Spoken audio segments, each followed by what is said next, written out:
Ya, polemik wajib PCR bagi penumpang pesawat terbang terus berlangsung. Banyak pihak mengkritisi dan mendesak pemerintah merevisi bahkan mencabut aturan PCR yang tertuang di Inmendagri.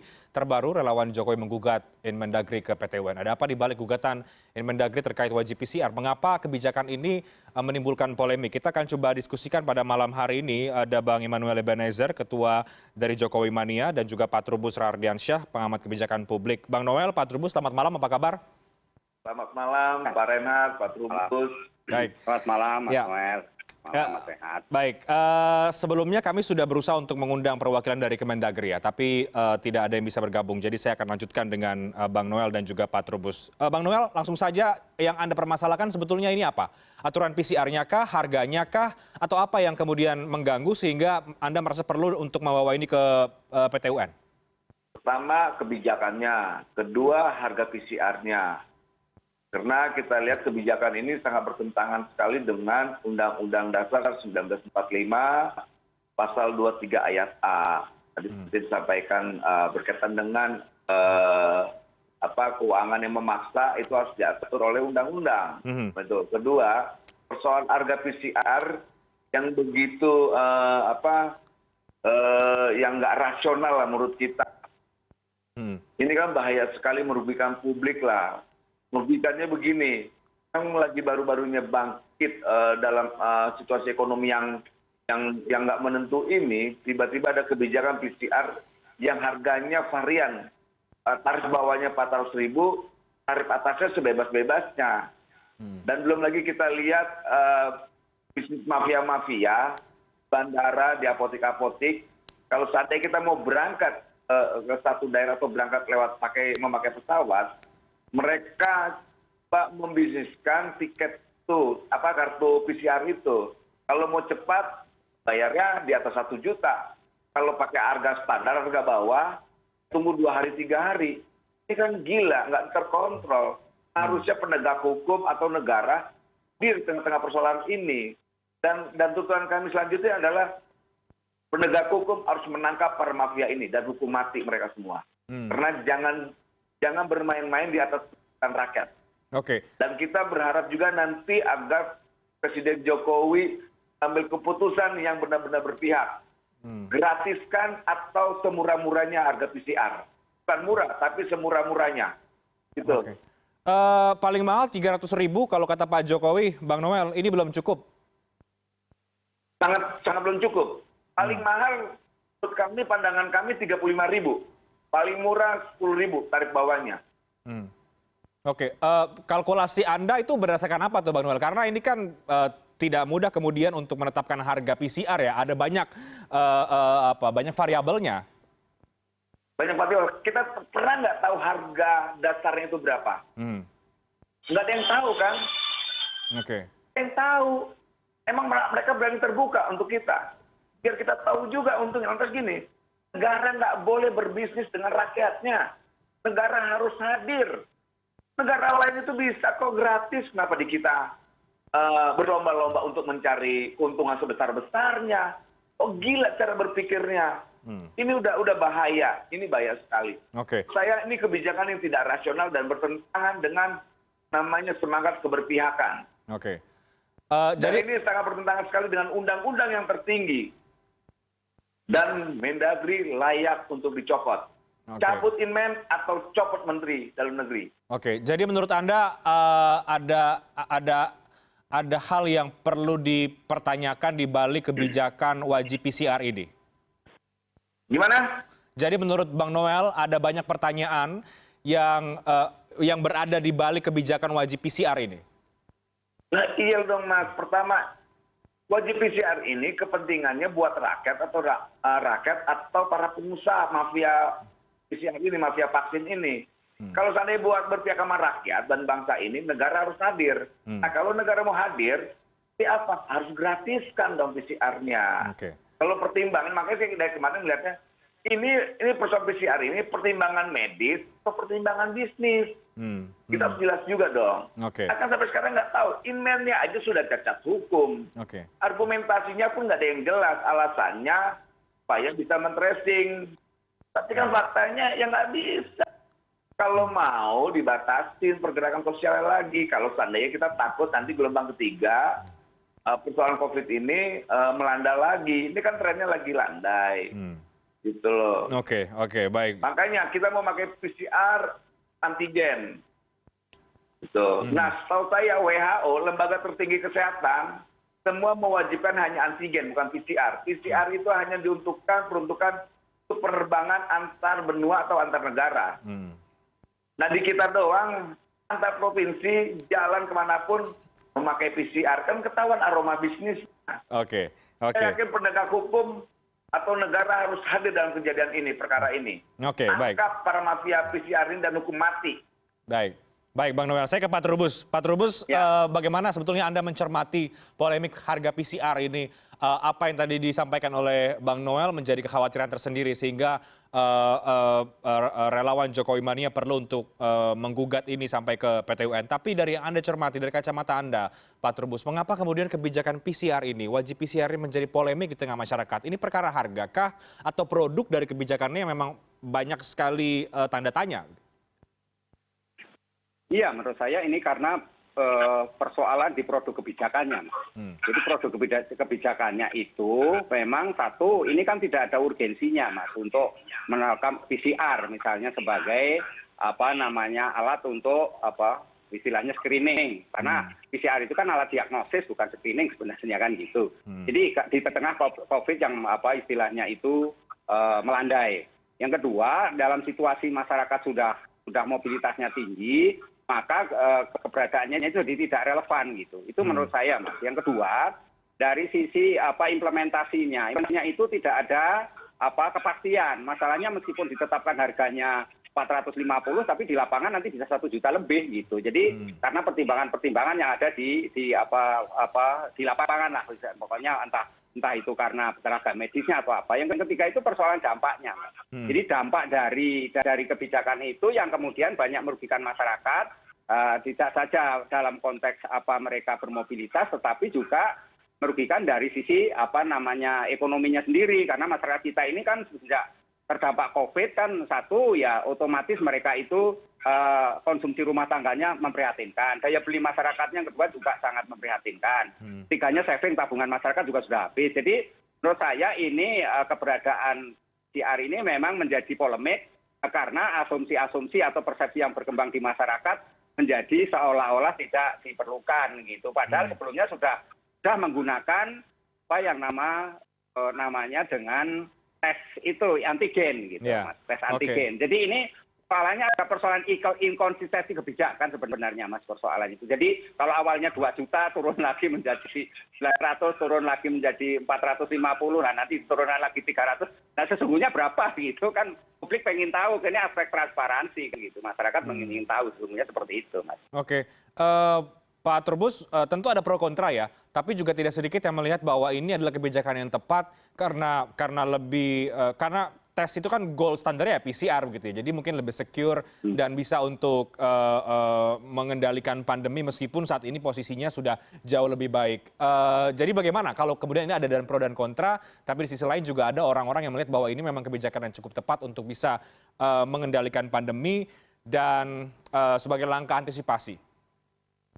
Iya, menurut saya memang ini bagi yang pro kita juga harus memahami bahwa memang PCR ini kan akurasinya tinggi, Mas, dalam pengendalian COVID. Jadi persoalannya adalah bahwa ada kekhawatiran-kekhawatiran bahwa kita akan masuk ke gelombang ketiga juga terhadap penularan COVID itu, dan sekaligus ada kekhawatiran akan merebaknya horror COVID lagi. Jadi ini sebenarnya hal yang sangat rasional gitu. Tetapi persoalannya kemudian ketika kebijakan itu menjadi sebuah kepentingan publik, lah inilah kemudian pro kontra itu muncul gitu. Sehingga inilah sebenarnya pemerintah harus mengklarifikasi, harus menjelaskan kepada publik sejauh mana kebijakan ini diperlukan sehingga tidak menimbulkan kegaduhan di masyarakat. Itu saja sebenarnya. Karena apa?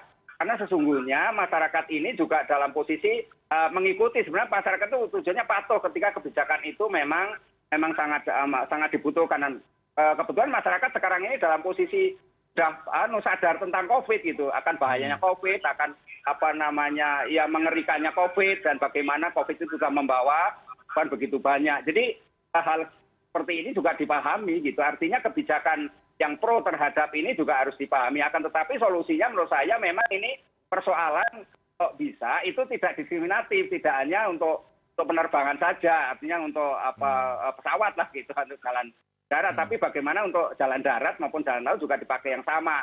Hanya kemudian harganya yang perlu disesuaikan, artinya supaya itu lebih terjangkau. Misalnya harganya yang ditawarkan oleh Joman 100.000 ya di luar negeri ada harga 98.000, berarti kan jauh-jauh beda misalnya kan. Jadi kalau dalam prakteknya ini masalah harga ini yang menjadi masyarakat. Yang kedua masalah infrastruktur, karena persoalannya itu kan tuntutannya 2 kali 24 jam. Artinya tidak semua daerah punya alat-alatnya dan ketersediaan infrastrukturnya, itu masalahnya Mas. Jadi ini yang harus diperpanjang, karena Presiden menawarkan sampai 3 kali 24 jam.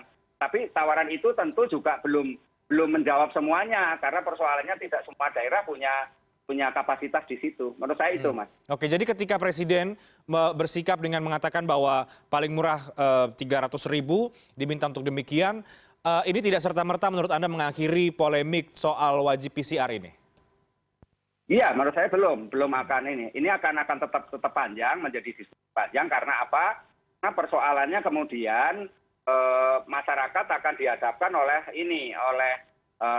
tingginya harga itu sendiri gitu. Jadi masyarakat akan membandingkan meskipun 300 itu kalau dihitung kan misalnya melakukan perjalanan satu keluarga misalnya, itu kan berarti 3-4 orang ya berarti dikalikan saja kan gitu. Artinya nanti dihitung-hitung lebih mahal ini PCR-nya daripada tiketnya gitu Mas. Jadi kan itu yang bebani masyarakat. Yang kedua menurut saya memang dengan harga segitu 300.000 itu meskipun masih dalam diskusi, artinya masih dalam pertimbangan, tentu ini juga perlu dikaji lagi gitu. Artinya kita memang publik itu meminta bisa ya seperti tadi dikatakan oleh Noel itu ya gratiskan, tetapi kita tentu nggak mungkin karena ya pemerintah tidak akan mensubsidi soal PCR ini, karena persoalannya ada ini harga yang ditawarkan 300.000 itu sebenarnya paling murah di dunia, termasuk murah lah dalam konteks dibandingkan negara-negara lain. Oke, gitu, baik, Bang Noel, ini kan cukup menarik ya ketika Anda justru menggugat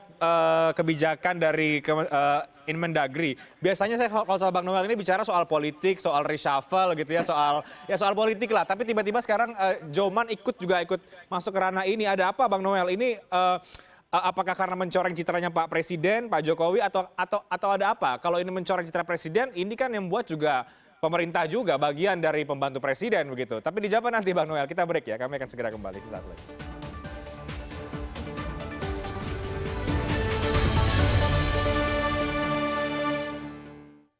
Baik, jadi Bang Noel ada apa sampai kemudian relawan Pak Jokowi ikut menggugat ini ke PT UN ini? Ini persoalan keberpihakan. Sama itu kedua, harus dilihat bahwa keputusan menteri belum tentu itu menjadi kebijakan presiden dan pandangan presiden. Karena kita lihat berkali-kali beberapa kebijakan menteri itu selalu bertolak belakang dengan kebijakan presiden. Salah satunya contoh impor beras. Nah kedua ini sebenarnya banyak lagi kebijakan yang lain sebenarnya bertentangan dengan presiden itu sendiri. Jadi sekali lagi kami tekankan bahwa apa yang kami lakukan ini adalah bentuk keberpihakan dan komitmen kami sebagai pendukung presiden pada rakyat hari ini yang terbebani persoalan PCR ini. Mungkin harga 400 atau 300.000 itu kecil buat pejabat. Lalu bagaimana buat mereka yang hari ini tidak punya uang? Gitu loh. Berangkat waktu kemarin itu sekali PCR 400.000 tarif bawahnya. Kalau mereka pulang balik itu berapa? Tambah kos.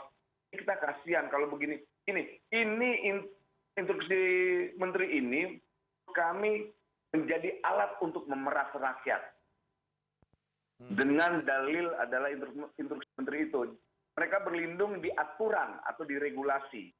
Dan menurut saya instruksi menteri ini harus dikaji ulang dan kami kalau perlu kami akan laporkan ini ke Mabes Polri kalau seandainya ini tidak segera dicabut. Ini bukan ancaman, tapi sekali lagi kami akan lakukan ini. Ini bahaya, merugikan rakyat sekali. Kami juga meminta salah satu tuntutan kami untuk kembalikan semua duit di PCR yang kemarin itu pada yang di PCR-nya. Karena ini melanggar selain melanggar Undang-Undang 1945 UUD 945 pasal 23 ayat A, melanggar Undang-Undang Konsumen, Undang Kesehatan juga. Banyak undang-undang yang dilanggar. Oke. Gitu. Siapa ini yang bermain ini? Pemain PCR ini. Ada 10 pengusaha yang latar belakangnya kosmetik lah, latar belakangnya apalah. Swasta itu kan ngambil ini ada 77,6% pemainnya. Negara itu hanya berapa persen. Gitu loh. Dan ini bahaya buat seharusnya dalam kondisi pandemik ini negara ini harus mengambil 100% dalam persoalan ini. Jangan dikasih ke swasta. Itu persis kayak Pak Bruce tadi bilang, udah salah manajemennya. Jadi dari awal sampai akhirnya salah semua, berantakan. Orang niatnya bisnis kok. Orang kondisi pandemik ini dilihat jadi peluang bisnis kan itu gila. Gitu loh. Oke, jadi Anda mau Jadi katakan sekali lagi menurut kami dengan kita sebagai relawan Jokowi, instruksi menteri ini jelas-jelas melanggar Undang-Undang Dasar 1945 pasal 23 ayat A. Oke. Jadi konsekuensinya Menteri Dalam Negeri cabut atau dicopot saja. Oke. Bang Noel, Dan bagaimana? gratiskan harga PCR atau setidak-tidaknya murah. Ya. Bang Noel, bagaimana Anda bisa yakin bahwa aturan ini bukan keinginan dari Presiden juga? Tampaknya Presiden juga tidak banyak berkomentar soal ini, padahal sudah cukup lama polemiknya berjalan hampir 1 minggu. Bang Noel hanya meminta untuk 300.000 diturunkan, tapi juga tidak jelas ini bentuknya seperti apa, infrastrukturnya bagaimana. Presiden ini kan terlalu banyak fokus pekerjaannya, makanya hari ini kita marah sekali ya perilaku menteri, bukannya menteri bekerja untuk presiden, malah presiden bekerja untuk menteri. Seharusnya menteri ini kan mengurangi beban presiden. Namanya pembantu presiden itu harus bisa menanggung beban presidennya, bukan malah menambah beban presidennya. Ini ngawur di menteri-menteri di lingkaran Jokowi, banyak yang ngawur karena mereka sibuk untuk nyapres, sibuk nyari duit, sibuk nyari apa, sibuk sebagainya lah. Belum lagi sibuk menikmati fasilitas jabatannya. Jadi fokus untuk kerja-kerjanya nggak ada. Harusnya malu dengan Presiden Jokowi yang pagi, siang, sore, malam bekerja tanpa itu. Kami dalam hal ini nggak bisa tunduk lah. Kami tetap tunduk terhadap cita-cita yang kita perjuangkan. Okay. Soal hal ini kami tidak punya toleransi soal keberpihakan ini. Oke, baik. Saya ke Pak Trubus. Pak Trubus, soal dugaan ada motif bisnis ya di balik wajib PCR ini juga menjadi diskursus di ruang publik. Banyak juga sejumlah politisi, tokoh yang meminta untuk ini dievaluasi dan lain sebagainya. Bahkan menyebut ada mafia PCR begitu. Nah, ketika ini sudah banyak disoroti oleh masyarakat, kebijakan ini banyak menjadi kontraproduktif. Menurut Anda ini harus bagaimana sih sebetulnya? Apakah ini dikaji ulang atau yang tadi seperti Bang Noel dicabut harus Inmendagri ini? Iya, kalau menurut saya sih memang ini harus diakomodir, harus diakomodasi sehingga pemerintah melakukan evaluasi terhadap kebijakannya itu gitu. Jadi dalam hal ini tentu bisa saja melakukan revisi, bisa saja yang lebih jauh misalnya mencabut. Tapi persoalannya kemudian menurut saya kita harus fokuskan pada persoalan bagaimana penanganan COVID itu sendiri. Kalau misalnya dicabut, tentu kan kemudian harus ada penggantinya, kan gitu. Apakah penggantinya cukup dengan tes antigen?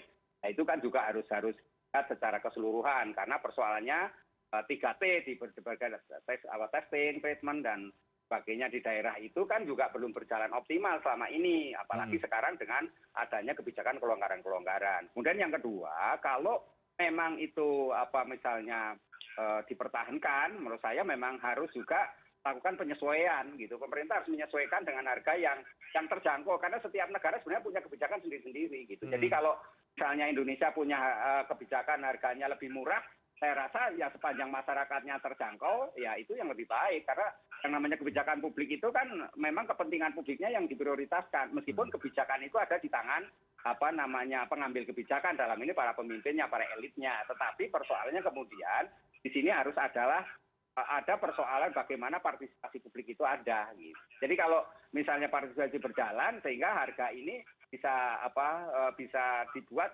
istilahnya win-win solution gitu. Jadi artinya semua serba menerima dengan harga yang disepakati. Karena itu nggak bisa kebijakan itu semata-mata top down. Karena kalau top down ini sebenarnya dipaksakan gitu. Jadi menurut saya pro kontranya kan di situ. Jadi dalam hal ini supaya tidak terkesan top down, maka sebaiknya pemerintah mendengarkan aspirasi ataupun tuntutan-tuntutan ataupun gugatan-gugatan dari masyarakat itu sendiri, Mas. Anda ada melihat juga tidak Pak Trubus di balik banyaknya kecurigaan dan tanda tanya di balik aturan ini bahwa memang ada aroma ini kental nuansa bisnis, ada mafia PCR di balik itu. Apakah Anda punya bacaan yang sama? Iya, kalau dalam kebijakan publik ada teori begini, dari sebuah kebijakan itu bisa dipengaruhi oleh kelompok-kelompok tertentu. Nah, bisa saja ini adalah kelompok-kelompok tertentu yang mempengaruhi pengambil kebijakan. Ya, munculnya kebijakan yang dianggap merugikan masyarakat. Tetapi kita lihat kan sebenarnya pemerintah sendiri masih istilahnya testing the water ya. Kelihatannya bagaimana reaksi masyarakat terhadap kondisi ini. Kan bisa saja nanti suatu saat juga revisi diperbaiki kan gitu. Meskipun nanti pemerintah juga kadang-kadang juga buying time soal kebijakan itu. Ditunggu aja, kalau nggak ada reaksi ya berarti ditetapkan saja kan gitu. Jadi menurut saya ini memang harus dilihat secara keseluruhan bahwa ada bisa kelompok-kelompok tertentu itu menekan. Karena itu kalau misalnya publik punya persepsi sebagaimana disampaikan Mas Noel tadi, itu ya sah-sah saja. Karena memang dalam hal ini publik harus diajak bicara sebenarnya untuk menentukan sebuah harga yang wajar atau kebijakan itu bisa diterima semua pihak gitu. Jadi paling tidak nggak ada kebijakan memuaskan semua pihak juga nggak ada gitu. Tetapi paling tidak kebijakan itu membawa keberkahan bagi banyak orang gitu ya. Jadi ini yang harus dilihat secara keseluruhan oleh pemerintah. Ketiganya menurut saya pemerintah memang betul-betul harus membuat satu planning ya. Artinya apakah kebijakan ini nantinya tidak berubah lagi gitu loh. Artinya begini, kan selama ini kita lihat dari 3 kali Inmendagri yang terkait dengan tes PCR ini kan terus berubah-berubah gitu ya. Jadi harus dilihat jangka pendek, jangka menengah dan jangka panjangnya, Mas. Jadi kalau misalnya nanti berubah lagi ya masyarakat juga yang akan jadi korban gitu. Karena bagaimanapun juga sebuah kebijakan itu harusnya konsisten diikuti, meskipun boleh ada perubahan juga boleh, tetapi perubahan-perubahan itu harus dikomunikasikan. Nah, selama ini kan komunikasi publik yang memang kurang proporsional, atau mungkin ada yang mengatakan komunikasi publiknya buruk, maka menyebabkan masyarakat itu seringkali istilahnya protes-protes, tidak puas dengan kebijakan yang dikeluarkan oleh pemerintah. Jadi menurut saya memang aroma adanya bisnis di dalam kebijakan mengenai tes PCR ini sudah lama didengungkan oleh publik gitu, dan itu kemungkinan saja sangat besar, apalagi kemudian yang pengimpornya itu ada 7 atau 8 perusahaan yang disebutkan itu. Jadi ini juga menjadi pertanyaan publik sesungguhnya, kenapa tidak dilakukan oleh BUMN aja sendiri gitu dalam hal ini, supaya satu BUMN yang mengimpor misalnya atau yang menggarapkan tidak sampai 7-8 perusahaan misalnya seperti itu. Nah, ini kan kemudian publik meminta kepada pemerintah. Jadi intinya bagaimana sebenarnya pemerintah itu menjelaskan kok secara transparan, akuntabel gitu ya, mengenai mekanisme dan prosedurnya pengambilan kebijakan itu, sehingga masyarakat itu bisa memahami. Karena tujuannya semua mulia kok, niatnya kan baik, adalah untuk menekan penularan COVID itu gitu. Sekaligus untuk kita istilahnya tahan terhadap persoalan-persoalan gelombang ketiga mengenai COVID yang akan datang ini. Gitu. Oke, baik. Bang Noel, terakhir artinya ketika Anda sudah membawa ini ke Petun, ke PT UN, Anda sudah siap dengan bukti-buktinya, dengan argumentasi hukumnya, dan kalau, ini kita bicara ya, ini kan kita bicara kalau kemudian aturan ini entah mungkin dicabut atau direvisi, bagaimana dengan gugatan yang kemudian Anda sudah ajukan hari ini? Ya tetap berjalan. Karena kan ini dampak kebijakan ini kan merugikan rakyat. Dan setiap merugikan itu punya dampak kos yang begitu tinggi gitu loh. Rakyat ngeluarin duit dampak kebijakan ini. Lalu bagaimana duit yang sudah dikeluarkan oleh rakyat? Ya harus dikembalikan dong. Enak aja.